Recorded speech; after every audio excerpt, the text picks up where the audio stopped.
আজকের ক্লাসে আমরা বিবি কুন্ডু টেস্ট পেপার থেকে অ্যাকাউন্টেন্সি বা হিসাবশাস্ত্রের মডেল সেট 2 নিয়ে চলে এসেছি।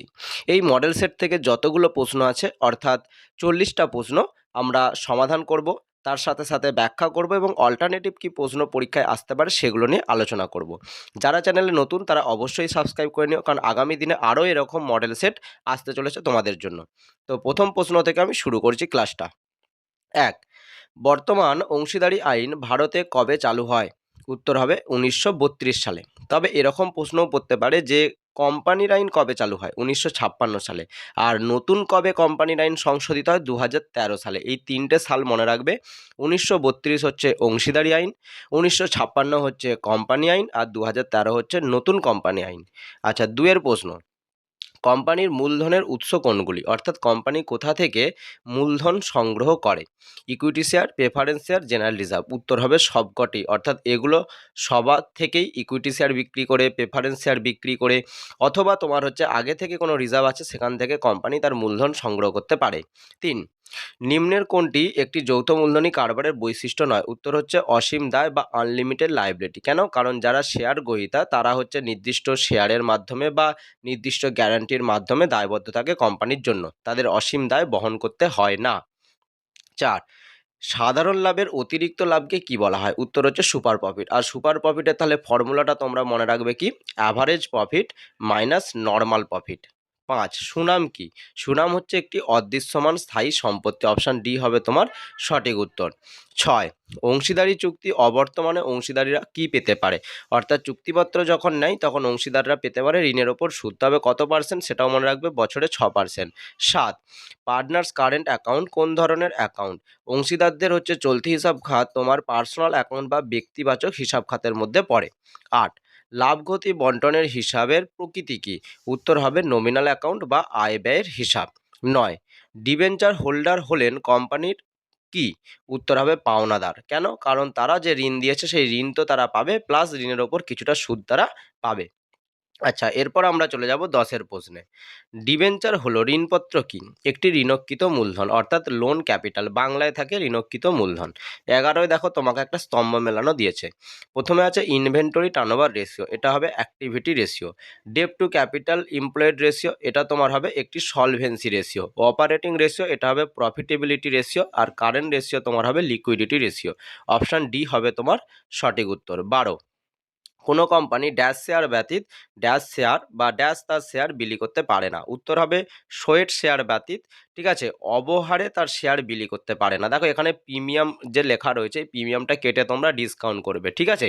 যে কোম্পানি তার শেয়ার ডিসকাউন্টে বিক্রি করতে পারে শুধুমাত্র তার কর্মচারীদের জন্য, আর কর্মচারীদেরকে যে ডিসকাউন্টে যে শেয়ারটা দেওয়া হয় তাকে বলা হচ্ছে সোয়েট শেয়ার, ঠিক আছে। এই শেয়ার ডিসকাউন্টে দেওয়া যায়, নয়তো কোম্পানি অন্য কোনো শেয়ার ডিসকাউন্টে বিলি করতে পারে না। তো এই জায়গাটা প্রিমিয়ামটা কেটে ডিসকাউন্ট তোমরা করবে। কেন? বাংলাটা ঠিক আছে, ইংরেজিটা ভুল দেওয়া রয়েছে। 13, আর্থিক বিবরণী বিশ্লেষণ কখন করা হয়? উত্তর হচ্ছে তথ্যাদি গণনা করার পর। 14, একটি ব্যাংকিং প্রতিষ্ঠানের সর্বোচ্চ সংখ্যক অংশীদারদের সংখ্যা কতজন হয়? উত্তর হবে 10 জন। আচ্ছা, 15-য় দেখো একটা অঙ্ক দিয়েছে, ঠিক আছে, তবে খুব বেশি কঠিন অঙ্ক দেয়নি, তোমরা এক লাইনে পরীক্ষায় অঙ্কটা করতে পারবে। যে কোনো অংশীদার প্রতি মাসের শেষে 1500 টাকা করে তুলছে এবং বছরে যদি উত্তোলনের ওপর বার্ষিক 6% সুদ নেওয়া হয় তাহলে সুদের পরিমাণ কত হবে? তাহলে 1500 টাকা করে তুমি 12 মাস গুণ করে দেবে, 1500 গুণিতক 12, 6% মানে 6/100। এবারে তোমাকে মনে রাখতে হবে প্রতি মাসের শেষে হলে 5.5 মাসের জন্য সুদ গণনা করতে হয়। তো তোমার এখানে ক্যালকুলেশন করলে উত্তর হবে 495 টাকা। 16, নিট মুনাফার অনুপাত এবং মূলধন আবর্তনের অনুপাতের গুণফলকে কি বলা হয়? উত্তর হচ্ছে মূলধনের ওপর আয়। কেন? কারণ নিট মুনাফার সূত্রটা দেখো লিখেছি net profit by net sale, আর মূলধন আবর্তনের আবর্তন রেশিও লিখেছি দেখো সেলস বাই ক্যাপিটাল এমপ্লয়েড। তাহলে সেলস যখন তোমার কেটে যাবে কি পড়ে থাকবে? Net profit by capital employed, অর্থাৎ তুমি কতটা ক্যাপিটাল দিয়েছো আর কতটা তুমি প্রফিট অর্জন করছো। 17-র প্রশ্ন দেখো, অঙ্ক দিয়েছে, খুব সহজ অঙ্ক দিয়েছে, ঠিক আছে।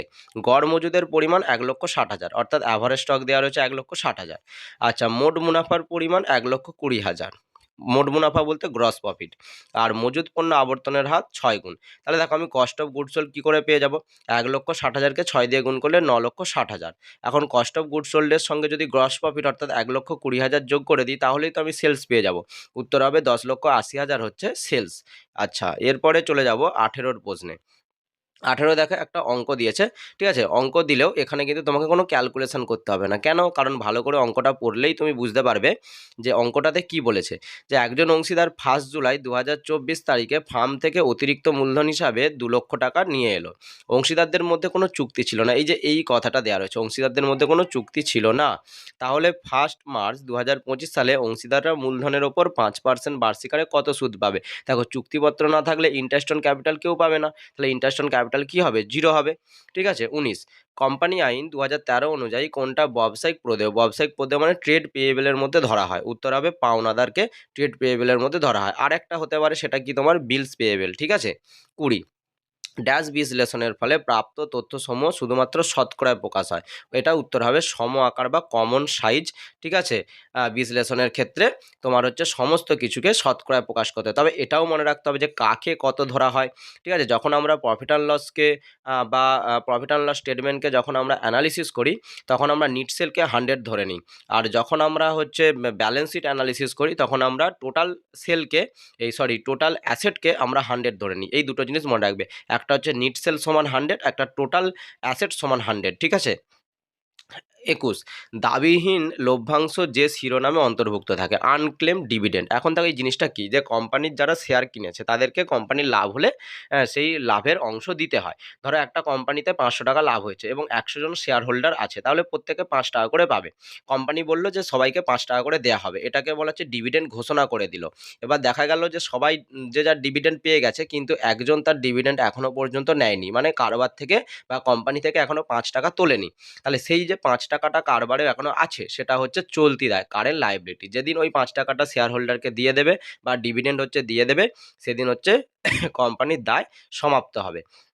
22 অংশীদারদের মূলধন স্থির মূলধন পদ্ধতিতে রাখা হলে অংশীদারদের মুনাফার অংশ কোন হিসাব খাতে ক্রেডিট করা হয়? উত্তর হবে চলতি হিসাব খাতে। কেন? কারণ capital account fixed, capital account change হবে না, সেই কারণে যা কিছু অংশ সব কিছু কারেন্ট অ্যাকাউন্টে চলে যাবে। 23 দেখো অঙ্ক দিলেও একটা সহজ অঙ্ক দিয়েছে যে গড় মুনাফা 30,000 টাকা আর সুনামের মূল্য সুপার প্রফিট মেথডে, ঠিক আছে, উৎকর্ষ লাভের ভিত্তিতে 3 বছরে 60,000। তাহলে 60,000কে 3 দিয়ে ভাগ করলে 1 বছরের সুপার প্রফিট 20,000 পেয়ে যাব। তাহলে আর কোনো তোমাকে কিছু ভাবার দরকার নেই যে 20,000 টাকা সুপার প্রফিট। ঠিক আছে। 24 দেখো স্তম্ভ মেলানো আছে, আর স্তম্ভ মেলানোটা আদর্শ মান দিয়ে দিয়েছে যে চলতি অনুপাতের আদর্শ মান 2:1, তরল অনুপাতের আদর্শ মান 1:1, মালিকানা অনুপাতের আদর্শ মান হচ্ছে 0.5 বা 50%, নিট মুনাফার আদর্শ মান 10%। অপশান সি হবে তোমার সঠিক উত্তর।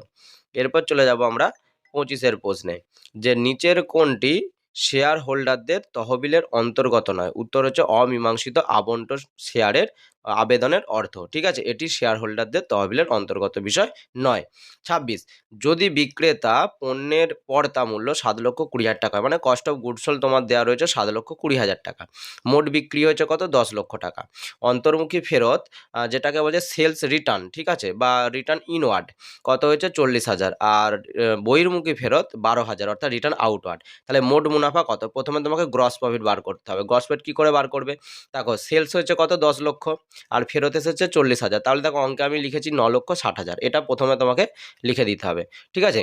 আচ্ছা, এরপর তোমার কস্ট অফ গুডস সোল্ড কত দেওয়া রয়েছে? 7,20,000। তাহলে 7,20,000 তোমার যদি কস্ট অফ গুডস সোল্ড হয়, তাহলে 9,60,000 থেকে 7,20,000 বাদ দিলে তোমার পড়ে থাকছে কত?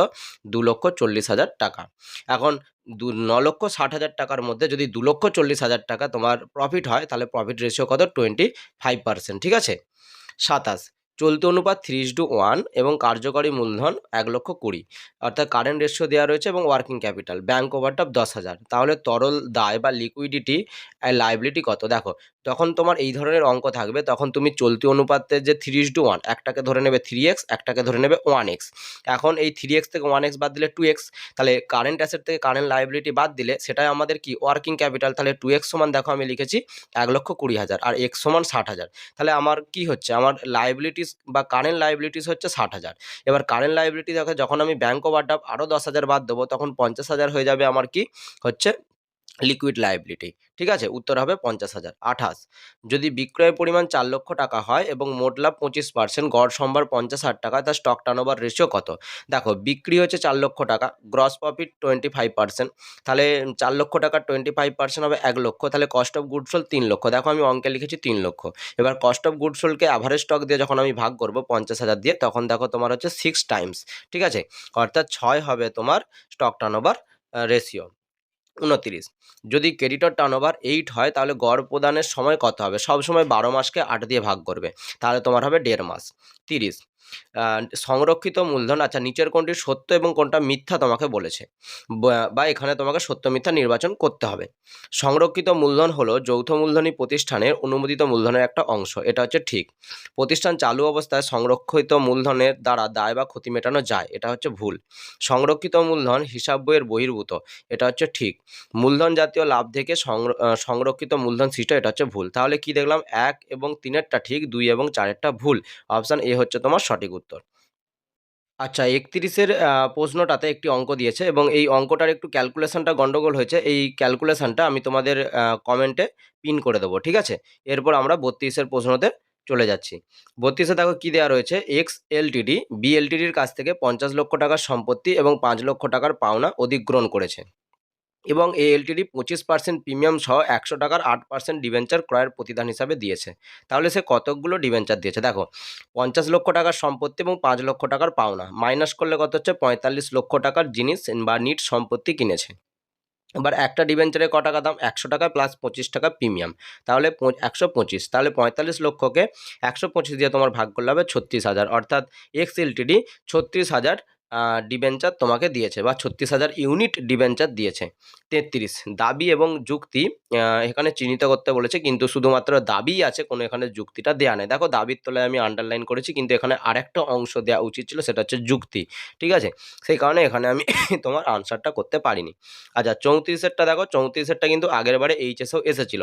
34-এরটা দেখো তোমাদের করে দিয়েছি, কি বলেছে, এবিসি আর partner in a firm sharing profit and loss in the ratio 5:3:2। তাহলে এবিসি তিনজন অংশীদার রয়েছে, তাদের অনুপাত 5:3:2 এবং তাদের ক্যাপিটাল কত, ফিক্সড 3 লক্ষ টাকা, 2 লক্ষ টাকা, 1 লক্ষ টাকা। এখন তাদেরকে কি হয়েছে, interest on capital credited two 10% instead of 8%, অর্থাৎ তাদেরকে 8% ইন্টারেস্ট দেওয়ার বদলে 10% ইন্টারেস্ট দেওয়া হয়ে গেছে। তাহলে অ্যাডজাস্টমেন্ট এন্ট্রি কি হবে? এই অঙ্কটা তোমাদের সাজেশানেও কিন্তু আমি করিয়ে দিয়েছি। দেখো, তাহলে তোমাকে 2% হচ্ছে এক্সট্রা তাদেরকে কি করা হয়েছে, তোমার ইন্টারেস্ট দেওয়া হয়ে গেছে। তাহলে একে কত দেওয়া হয়ে গেছে, দেখো নিচে লিখেছি আমি, পেয়েছে, নিচেরটা দেখো আগে। ঠিক আছে, 12,000 বা নিচেরটা দেখো, 12,000-এর মধ্যে এ এক্সট্রা কত পেয়েছে, 6,000, বি এক্সট্রা কত পেয়েছে, 4,000, আর সি পেয়েছে 2,000, কারণ 2% করে ধরা হয়েছে। এক্সট্রা 2% পেয়েছে, 8%-এর বদলে 10%। আচ্ছা, এইটা যদি হচ্ছে তাদেরকে না দেওয়া হতো, তাহলে যদি তারা অনুপাতে ভাগ হতো, তাহলে 12,000 টাকার অনুপাতে ভাগ করলে কত হচ্ছে, 6,000, 3,600, 2,400। তাহলে এখন দেখো ডিফারেন্সটা কত হচ্ছে, এর ক্ষেত্রে দুটো ক্ষেত্রেই 6,000 হচ্ছে, বি এর ক্ষেত্রে পেয়েছে 6,000 কিন্তু পাওয়া উচিত হচ্ছে 3,600। আচ্ছা, এর ক্ষেত্রে কত, তোমার 2,000, কিন্তু দেখো পাওয়া উচিত কত, 2,600। তাহলে কি হচ্ছে, এখন সি মানে একজনের অর্থাৎ বি এর হচ্ছে কারেন্ট অ্যাকাউন্ট থেকে তোমার সি এর কারেন্ট অ্যাকাউন্টে টাকা ট্রান্সফার করতে হবে। সেই কারণে B's current account debit to C's current account হচ্ছে, কারণ বি তোমার হচ্ছে পেয়েছে 4,000 টাকা, কিন্তু পাওয়া উচিত তোমার 3,600, এক্সট্রা পেয়েছে। ঠিক আছে, সেই কারণে এখানে তোমার বিস কারেন্ট অ্যাকাউন্ট ডেবিট হচ্ছে, বি এর কারেন্ট অ্যাকাউন্ট থেকে টাকা কমে যাচ্ছে এবং সি এর কারেন্ট অ্যাকাউন্টে টাকা যাচ্ছে। ঠিক আছে, কারণ সি তো পাওয়া উচিত 2,400, কিন্তু পেয়েছে 2,000, সেই কারণে সি এর কারেন্ট অ্যাকাউন্টে আরও 400 টাকা যাচ্ছে। 35, যদি ক্রেডিটর টার্নওভারের অনুপাত 8 হয় তাহলে গড় প্রদানের সময় কত হবে? সেই একই প্রশ্ন রিপিট হচ্ছে, 12কে 8 দিয়ে ভাগ করবে, 1.5 মাস হবে। আচ্ছা, 36-এর প্রশ্নটাও রিপিট হচ্ছে মনে হয়, যে বিক্রয়ের মূল্য তোমার হচ্ছে 4 লক্ষ টাকা, মোট লাভ 25%, তাহলে মাইনাস করে দিলে তোমার 3 লক্ষ টাকা কস্ট অফ গুড সোল্ড। ঠিক আছে, আর অ্যাভারেজ তোমার স্টক টার্নওভার রেশিও কত দেওয়া হচ্ছে, অ্যাভারেজ স্টক তোমার 50,000, তাহলে স্টক টার্নওভার রেশিও হবে 3 লক্ষ/50,000 সমান 6 টাইমস। আচ্ছা, 37-এরটাও দেখো আবার রিপিট হচ্ছে, চলতি অনুপাত 3:1 আছে, প্রথমেই তুমি 3x এবং 1x ধরে নেবে, কাকে কারেন্ট অ্যাসেট সমান 3x এবং কারেন্ট লাইবিলিটি সমান 1x। এখন এটাকে ডিফারেন্স করলে কত হবে, 2x। 2x সমান ওয়ার্কিং ক্যাপিটাল 1,20,000, x সমান 60,000। এখান থেকে ব্যাঙ্ক ওভারড্রাফট 10,000 বাদ দিলে 50,000 হবে তোমার তরল দায়ের পরিমাণ।